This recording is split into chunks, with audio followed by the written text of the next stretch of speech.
So welcome once again to each and every one of you. Now, we've got 185 people on the call. And this is a nice opportunity.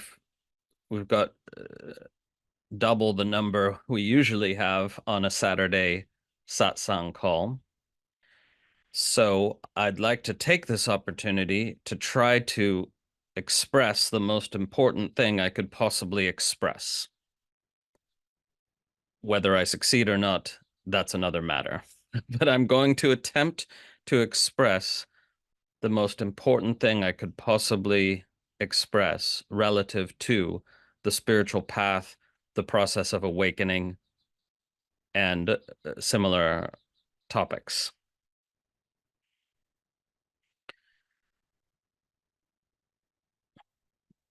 If any of you are really looking to know who's in your area, you can continue to put your location in the chat window, but also pay attention to what's being said,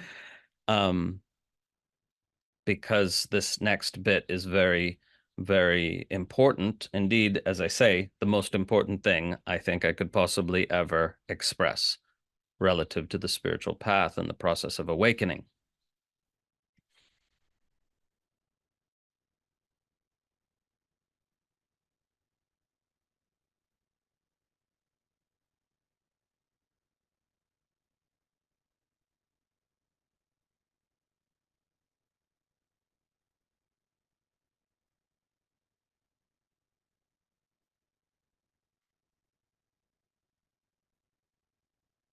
Okay.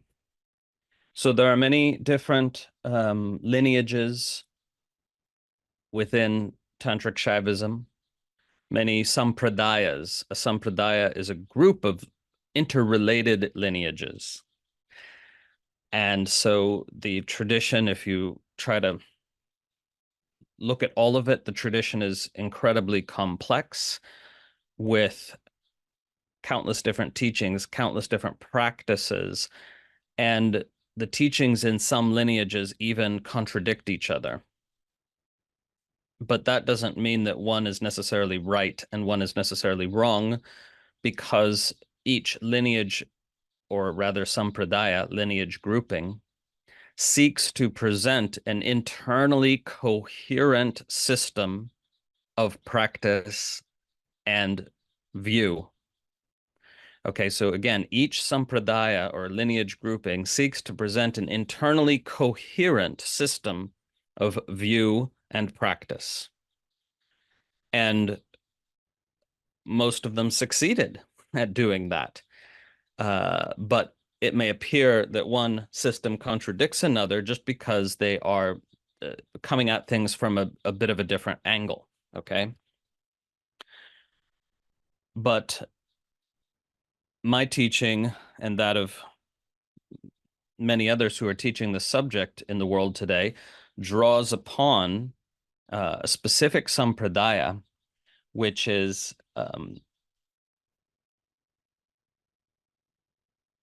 if you want to define it in specific terms, it's the synthesis of two earlier sampradayas, right? The Trika and the Krama. So there's a Trika Krama synthesis that came about at the time of the great tantric master Abhinavagupta. And that's why Abhinavagupta gets so much emphasis in the teaching of non-dual Shaiva Tantra today, because he was the first to truly articulate this synthesis of two previously separate sampradayas, the Trika and the Krama. Okay, now you don't need to know these details. I'm just saying for those who are interested. So when I teach, I draw on Abhinavagupta's great wisdom as my anchor point, and other teachers out there do the same. But it might, in some places, seem to contradict, or at least seem to be different from what teachers in other sampradayas are teaching, such as Sri Vidya, and others. Okay, so here's the key then, that I want to present, that little intro aside. Abhinavagupta argued, and not just him, but the entire lineage after him argued that awakening, realization, liberation does not happen on the basis of taking the right actions, doing the right practices, finding the right magic bullet, but rather is a shift in perspective, a fundamental shift in perspective where ignorance falls away and truth is automatically revealed. So then there's nothing that needs to be learned or believed. Rather, the goal in this system is to do whatever is necessary to allow ignorance to fall away, because then truth is automatically revealed. When we say truth here, we're talking about non-conceptual, direct seeing of the nature of reality, which is nothing to do with belief, nothing to do with thought. Okay?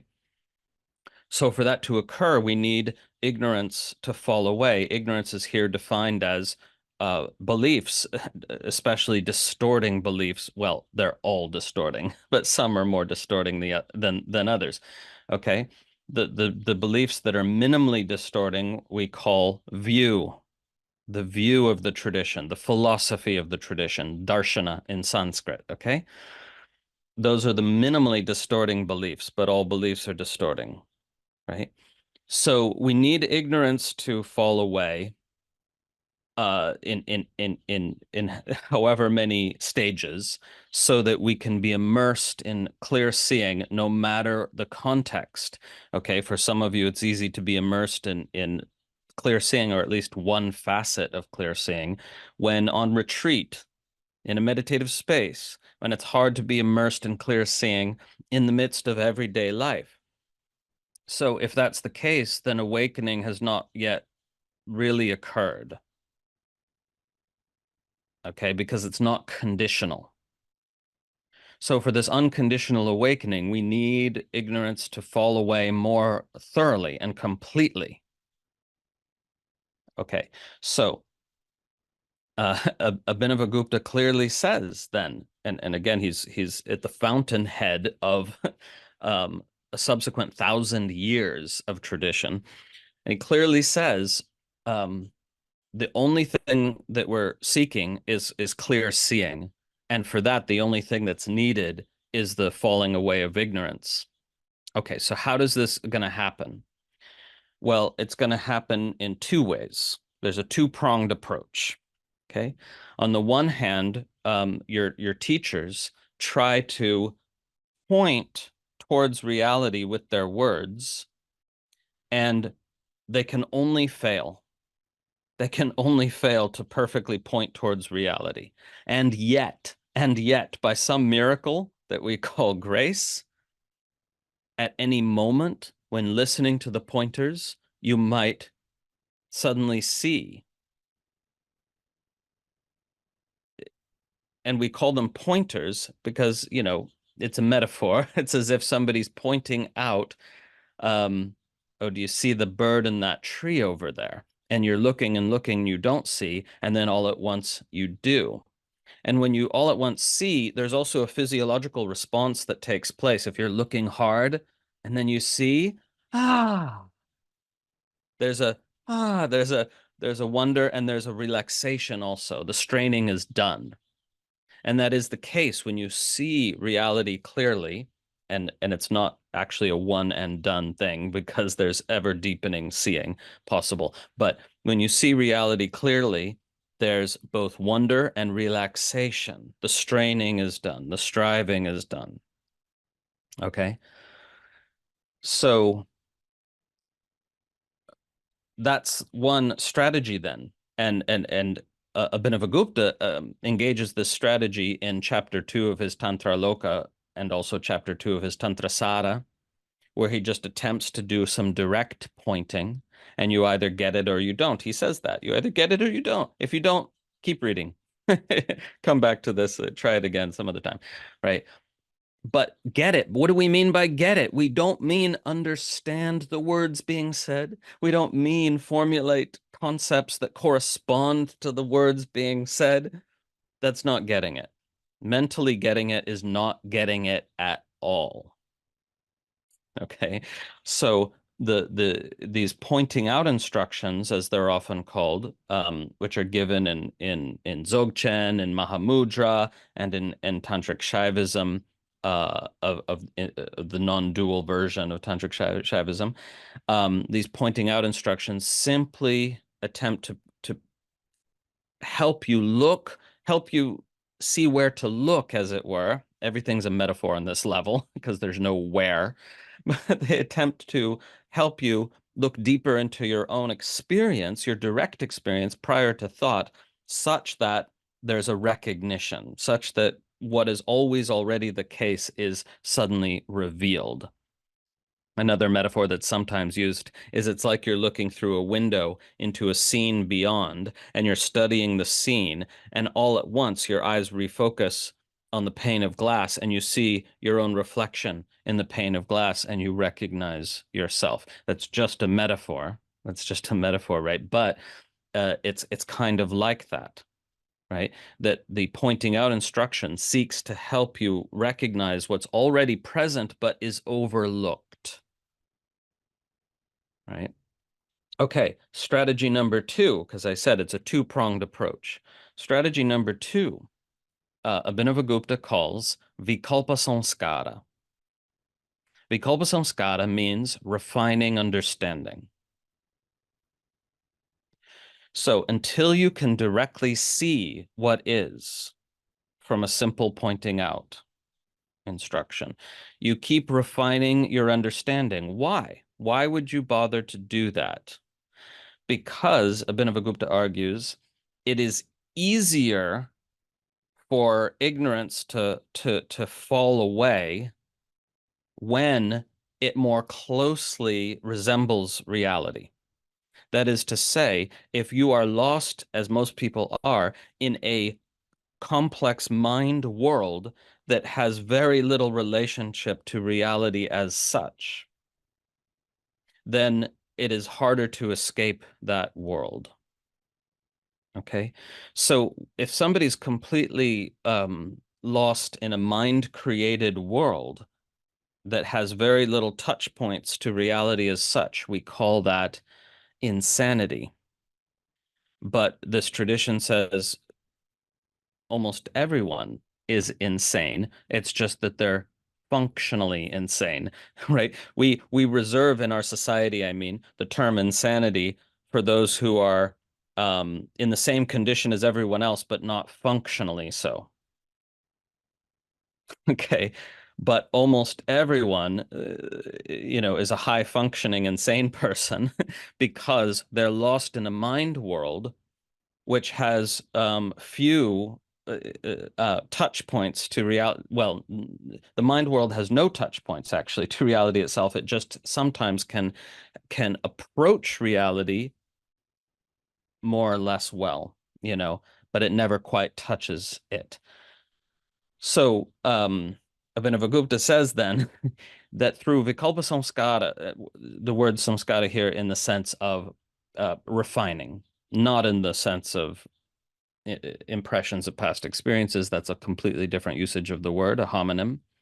So refining understanding, vikalpa samskara, such that understanding becomes more and more and more transparent to transcendence, as it were. It never becomes completely transparent, so it still needs to fall away.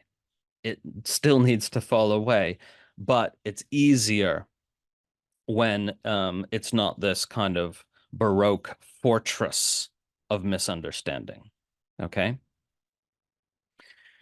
Now, there's a danger in this approach, a very significant danger, which is that if your understanding gets very well refined, then you might mistake it for realization.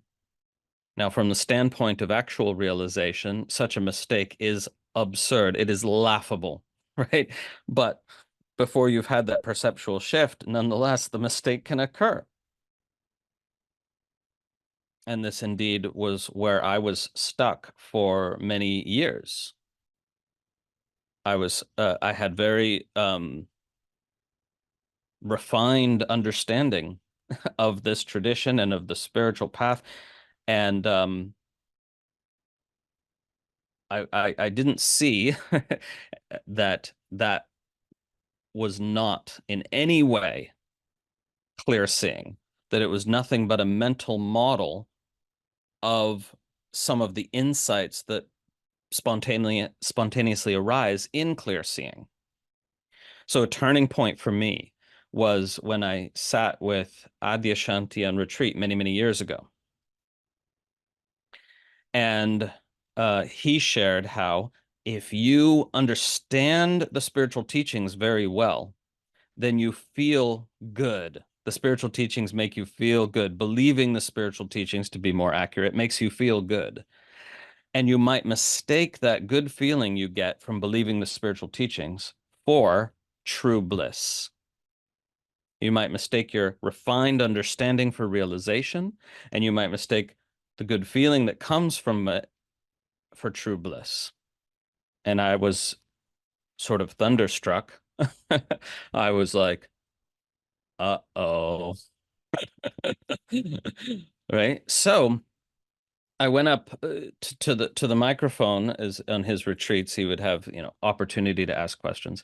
And I said, actually, I've spent years, years and years and years learning Sanskrit and studying philosophy and refining my understanding as my full-time job. And I experience the pleasure that comes from those refined thoughts. What do I do? Because I don't know. And he said, well, you're gonna have to spend some time without any of the techniques you've learned, without any study, without any inhabiting the mental constructs based on the spiritual teachings, and see where you're really at.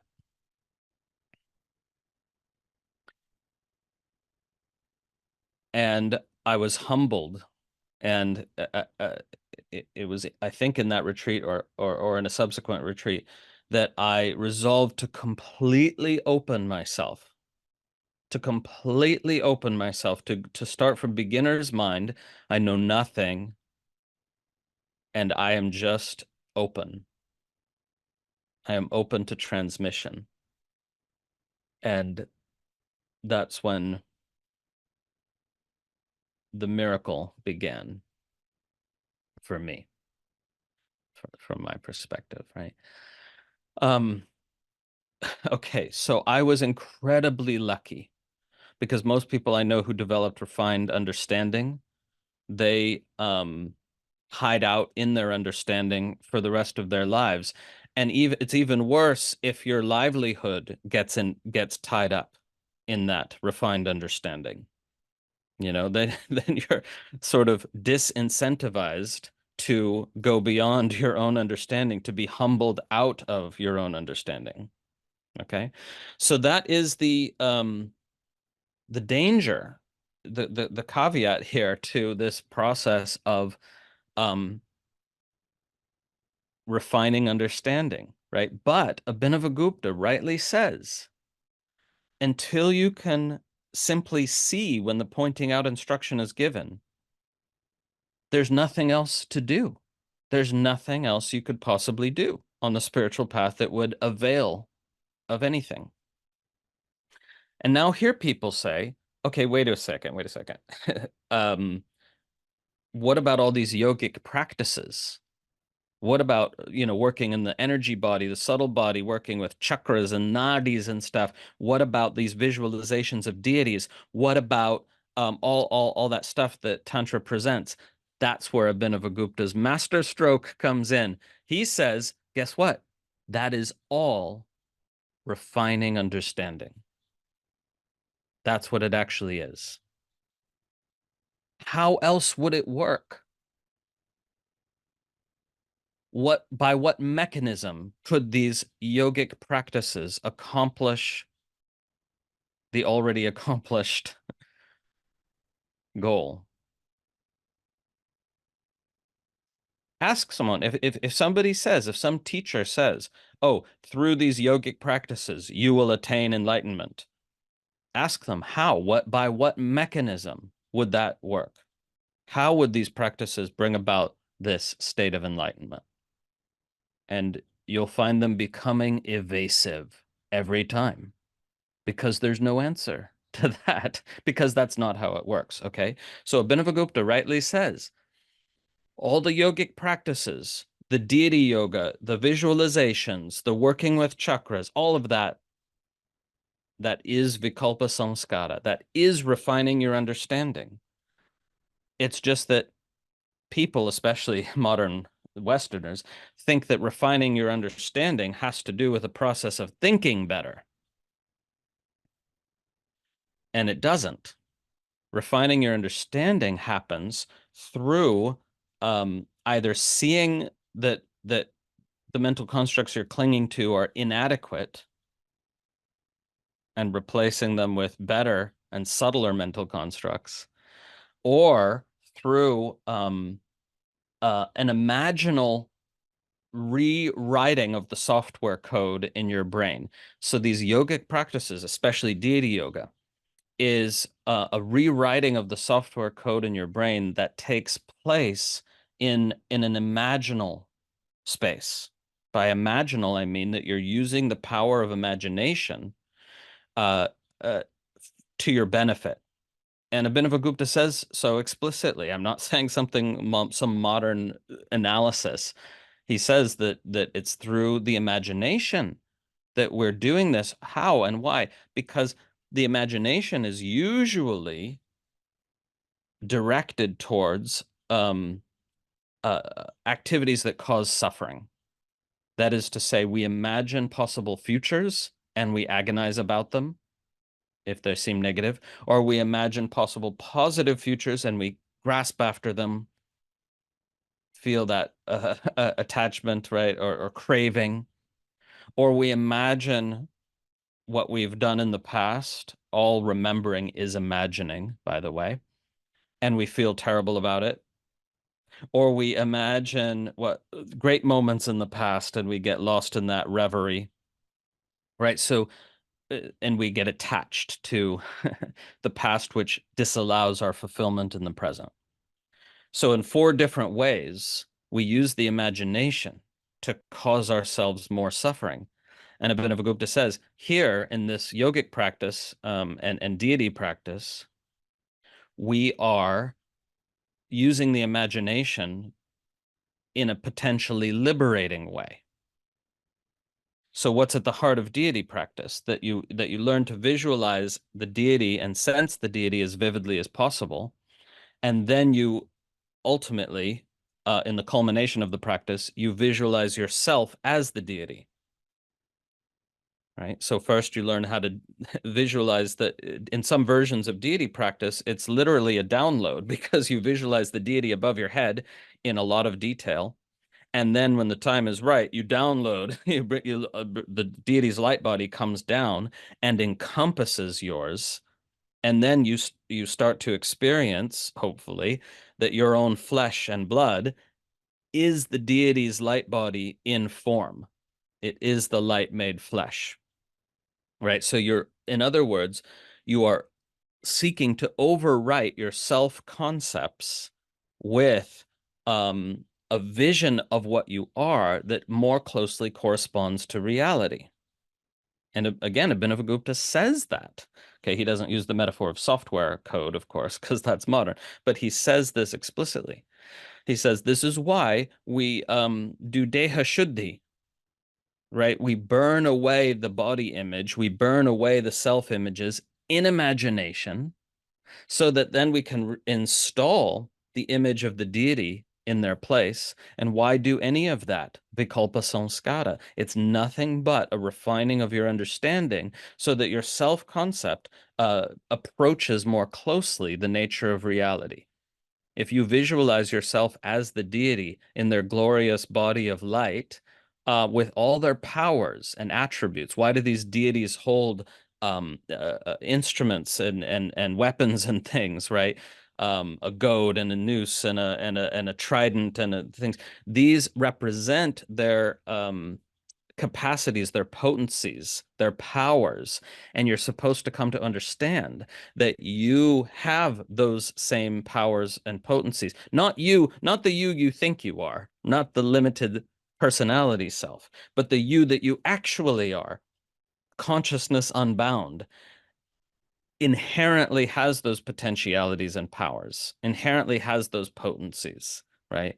So the consciousness or awareness or presence, call it what you will, or self that you actually are, is already fully equipped with the capacity to experience bliss in any context, regardless of conditions, unconditional joy or contentment, ananda shakti, right?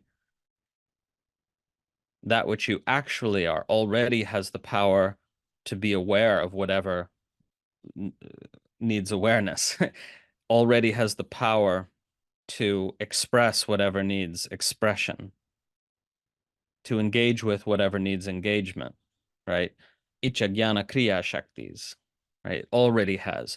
So this visualization of self as deity also has a danger. The danger is that it's taken as an exaltation of the ego. The self I think I am is now getting exalted, is getting deified. The worst thing that could possibly happen on this path would be a deification of the ego. And that causes great harm. And this is why Tantra is said to be the dangerous path. The faster, more effective, yet dangerous path. How many gurus have we seen, right, who ended up in this state of in a deification of their ego, right? They might have glimpsed reality, they might have sensed what they are, but there's still a shred of ego left, and then that gets exalted and expanded until it's dangerous. Okay, so but the caveat in place when when you get educated on the potential danger, then it poses less of a danger, much less, right? Because you're on the lookout for it. You see the difference between the exaltation of the ego and the experience of yourself as the deity, which is paradoxically humbling. When you experience yourself as the deity, it's humbling because the person you thought you were is nothing but a thought, and you are humbled out of this constructed fictitious identity and into this raw, pure presence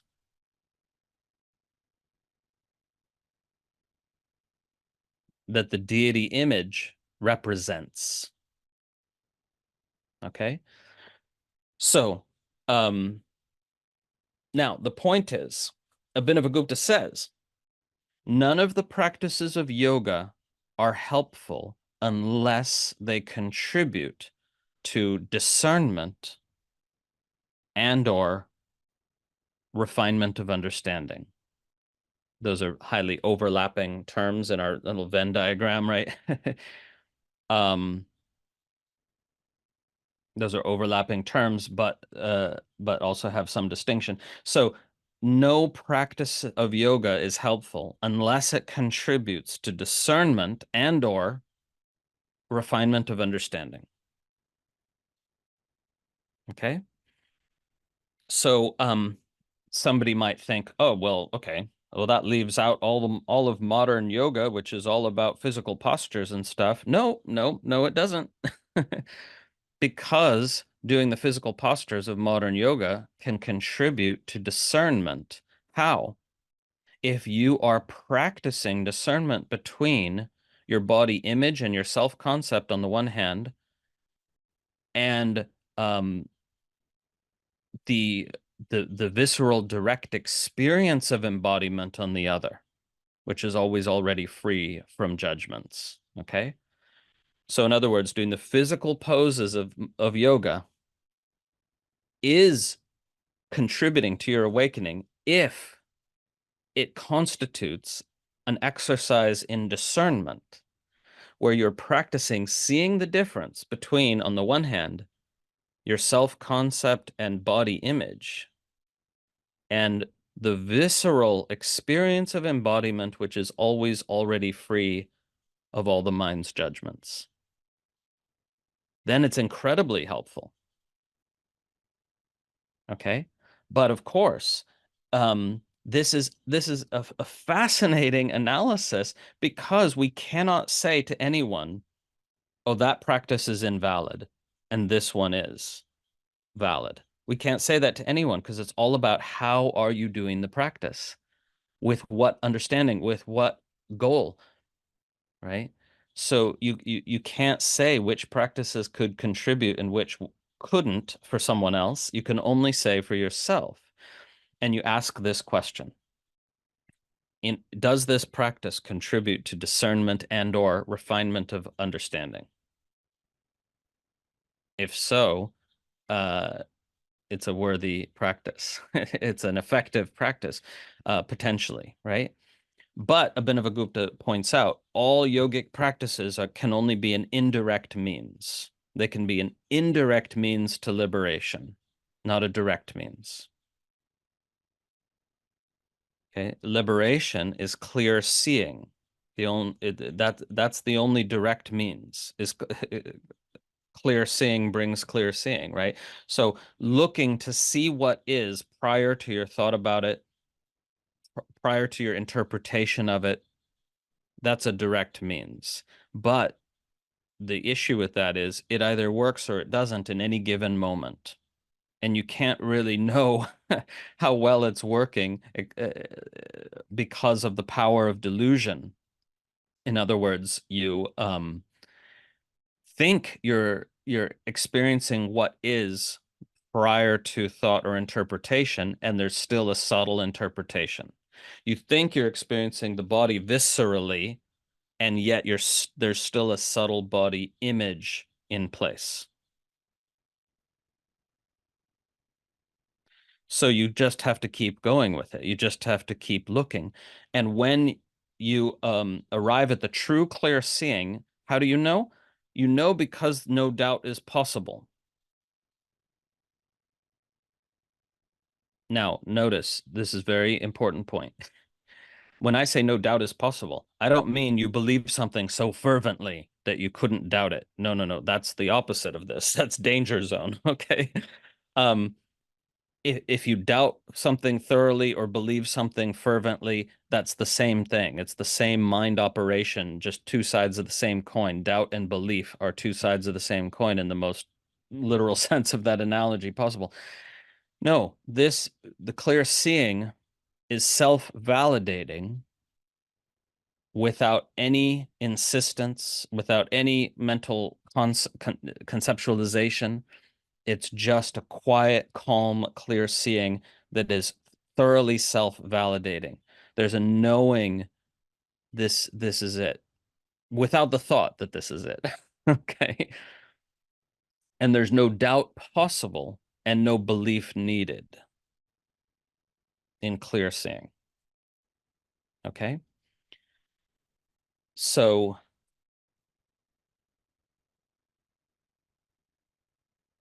the only direct means, to summarize, the only direct means is the practice of looking to see what is prior to any thought or interpretation.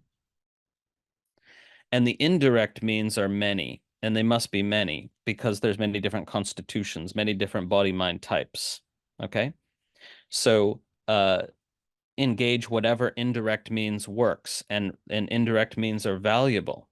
They're valuable, and they're also somewhere to put your energy when you are longing for liberation, you are longing for awakening, and it is a fire in your heart.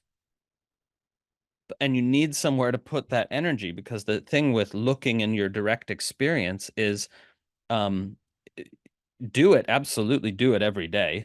Look into your direct experience every single day, but it clicks or it doesn't click immediately, or it clicks to whatever degree that it clicks immediately.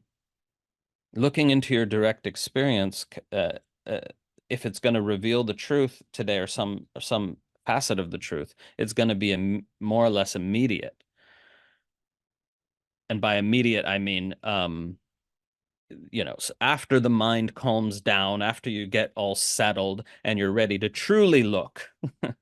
I don't mean that as soon as the teacher says, look, it instantly happens or it doesn't. No, no, no.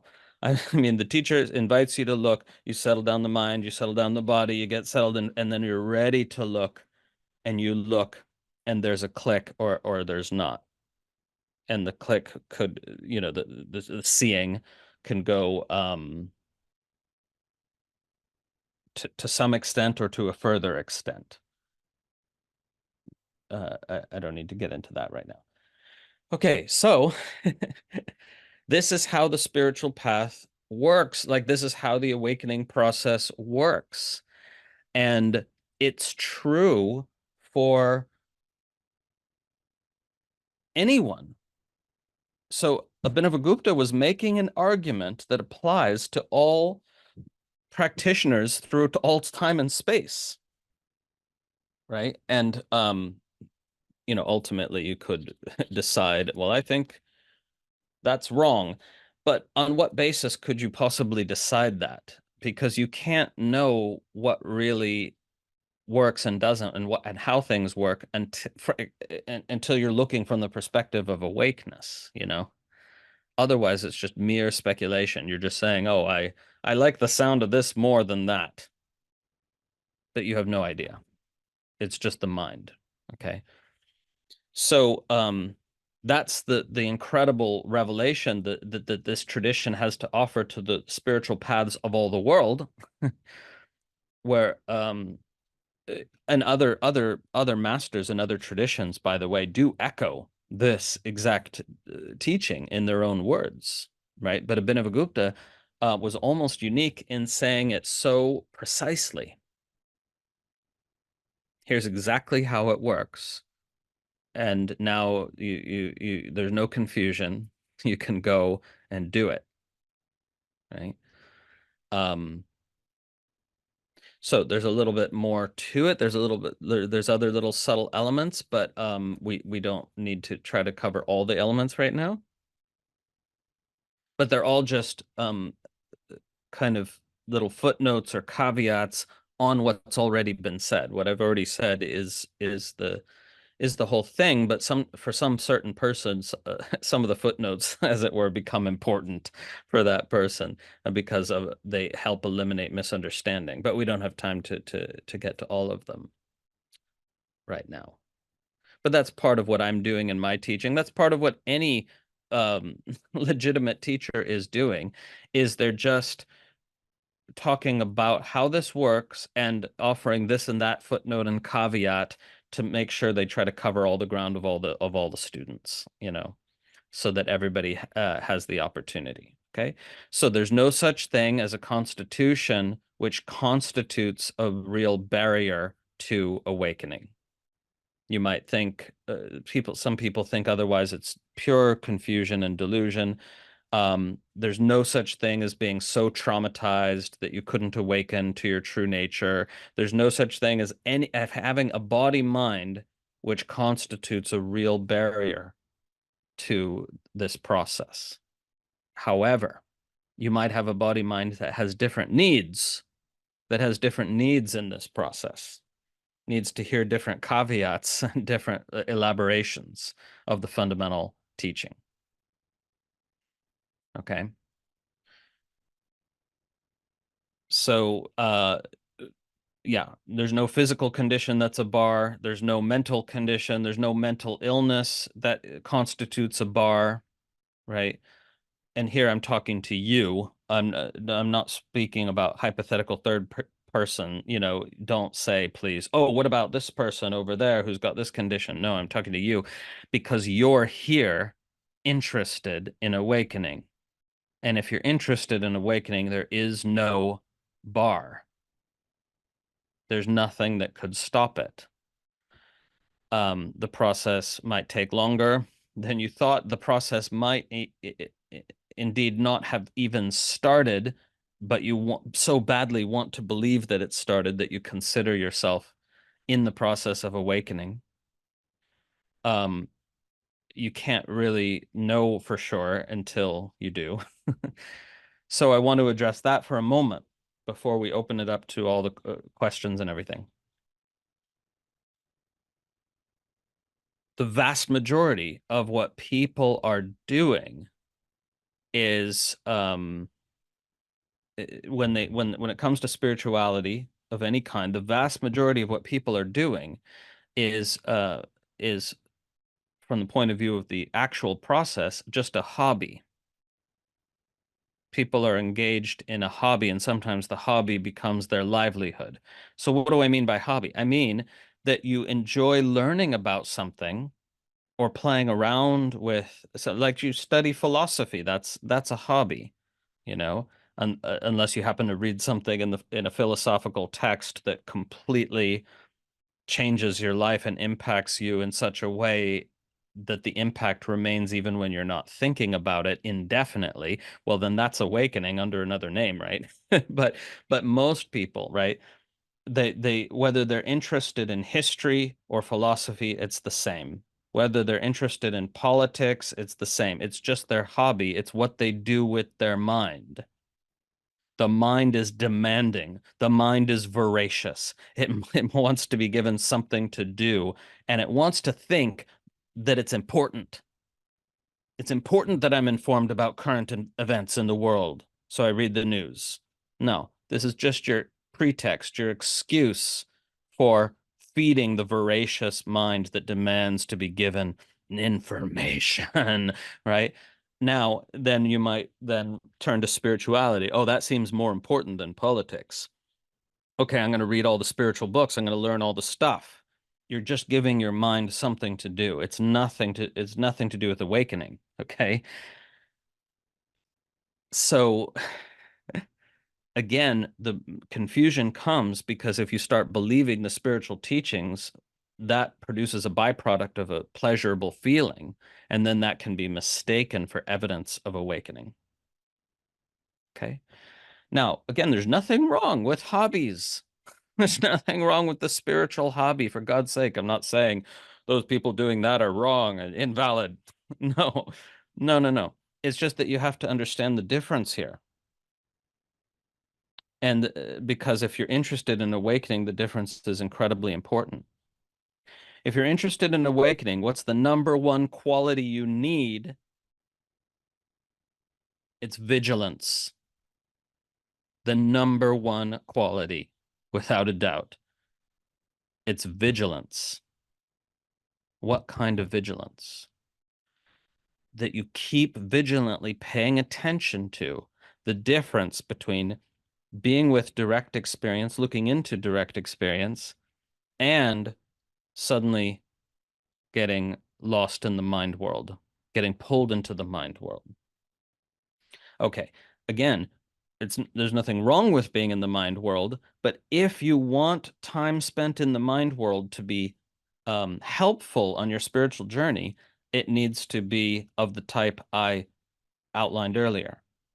You're refining understandings. You're not building new structures of understanding, as it were. You're not installing new beliefs. That's what most people do at first, right? They read Tantra Illuminated or whatever. I like these beliefs. I'm going to put them on the hard drive of my brain in a special place, right?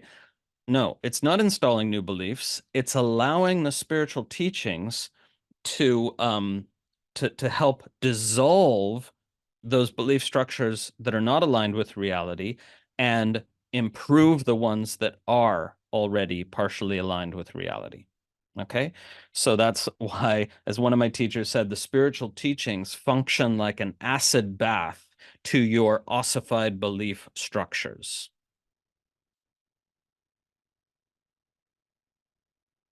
Okay. So that's be careful that are paying attention to what's going on. You're not building new belief structures on the basis of the teachings. You're dissolving ones that are not aligned and refining ones that are partially aligned, and they can never be perfectly aligned, right? But then you are contributing to your awakening, to contributing to the possibility of your full awakening. You're making it more and more and more and more likely. That matters. Okay. What this full awakening thing is just a phrase. Don't worry about the phrase, right? It means inhabiting your true nature fully. And why would that be so important? Well, there could hardly be anything more important, because if you inhabit your true nature fully, it will solve all your problems, right? Well, more accurately, it will dissolve the state in which problems are seen to exist, which experientially amounts to the same thing, thankfully, right? It dissolves the state in which problems are seen to exist. It is the end of all mind-created suffering, and that turns out to be 99% of your suffering. That's a big revelation, by the way, because you'd think a lot of my suffering is caused by the world doing shit to me. Karma. My suffering's caused by karma. Nope. Turns out 99% of it is mind created, because it's in your reaction to what happens to you.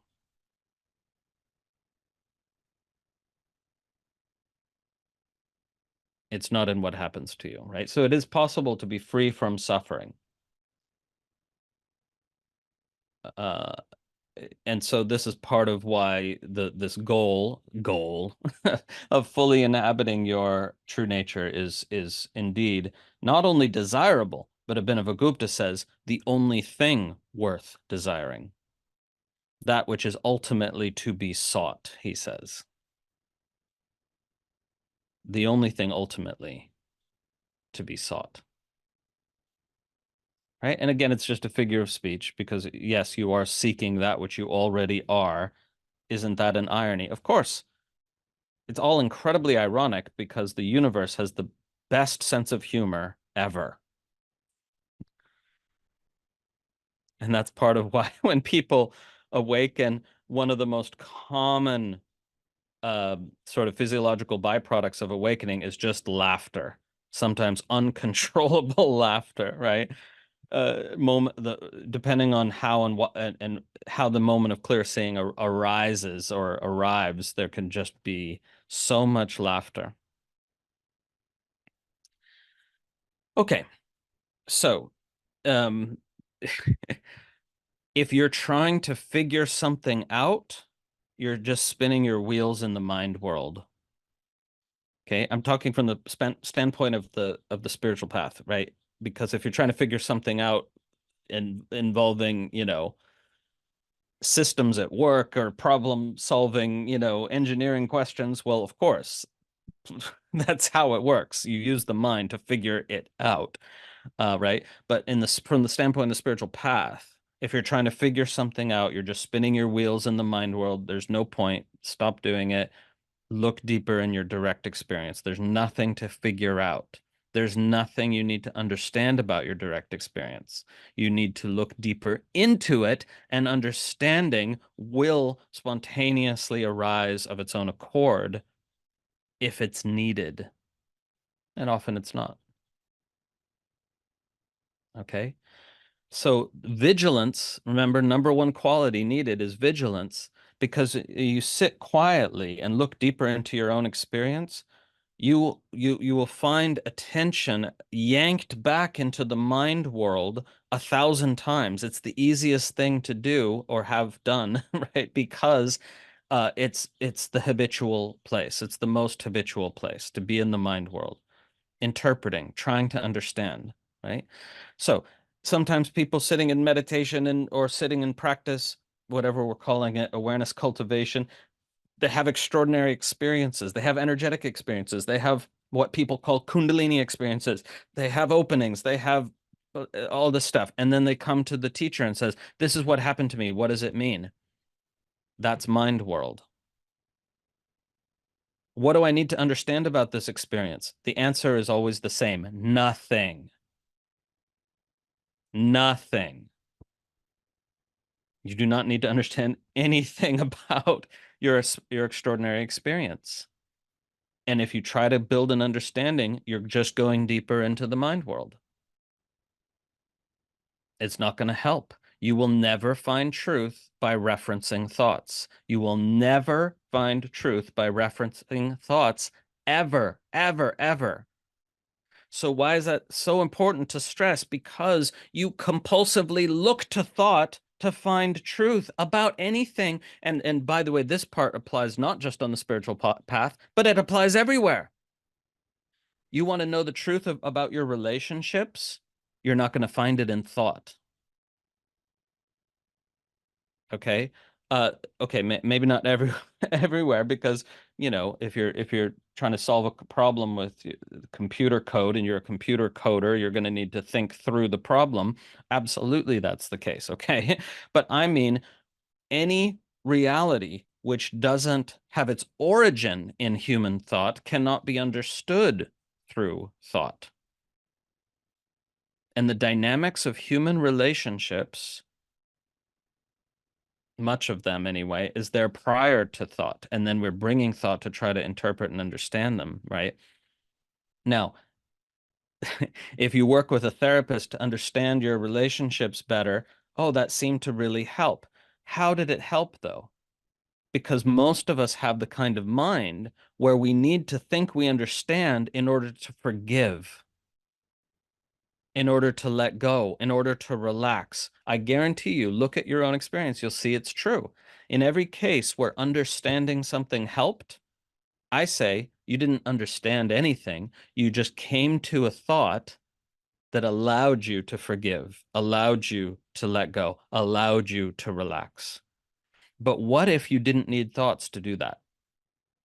What if you just saw the value in those movements of the heart and didn't no longer needed them justified by thought? Isn't that a better situation? Because if you need them justified by thought, you have to go to therapy for years and years, and you have to understand everything, and because only when you understand someone can you forgive them.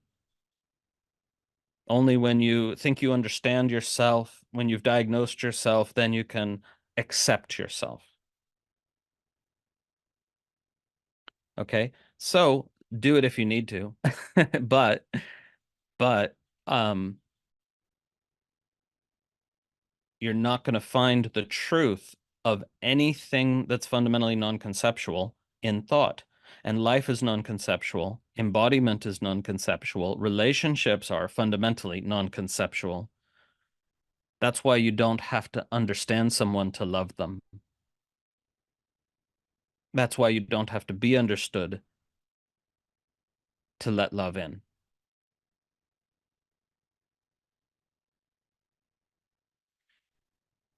Okay.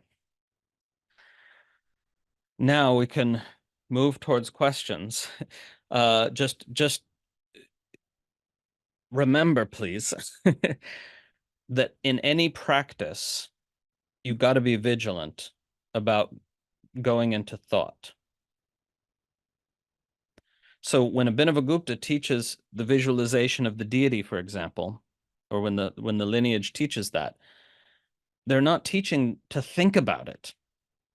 They're teaching you to use your mind in a more direct way. You're still using the mind, of course, if you're visualizing, right? And doing the practice, doing the technique. Of course, you're using the mind, but you're not using it to build discursive concepts. You're using it in a somewhat more direct way, which itself is still an indirect means to liberation, of course. Okay.